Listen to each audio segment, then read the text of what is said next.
কারো বিরুদ্ধে নয়, সত্যকে জানার জন্য বলছি। এই জন্য আমাদের যখন সিদ্দিক আছে না, সিদ্দিকুর রহমান,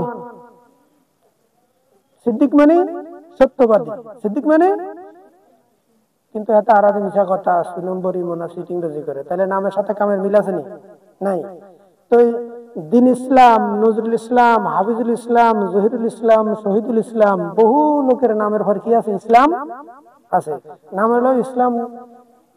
এরা অনেকেই দেখা গেছে খুঁজে পাইবা, এরা অনেকে মৃত্যু, চোর, বাটপার, সিটিং, সুদখোর, ঘুষখোর, দুর্নীতিবাজ, এগুলো কি ইসলাম সমর্থন করে? তো তার মানে নামের ভাষায় ইসলাম থাকলে ইসলাম নয়।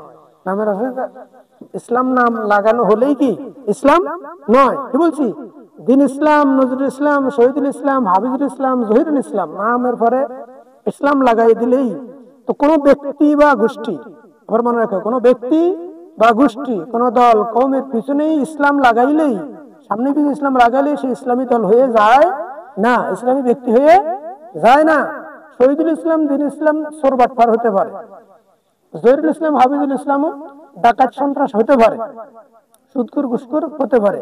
আমরা সর্বোপরি একটাই কথা বুঝবো, নামের দলের হোক, ব্যক্তির হোক, নামের আগে পরে ইসলাম লাগাইলে এরা ইসলামী দল নয়, এরা ইসলাম নয়।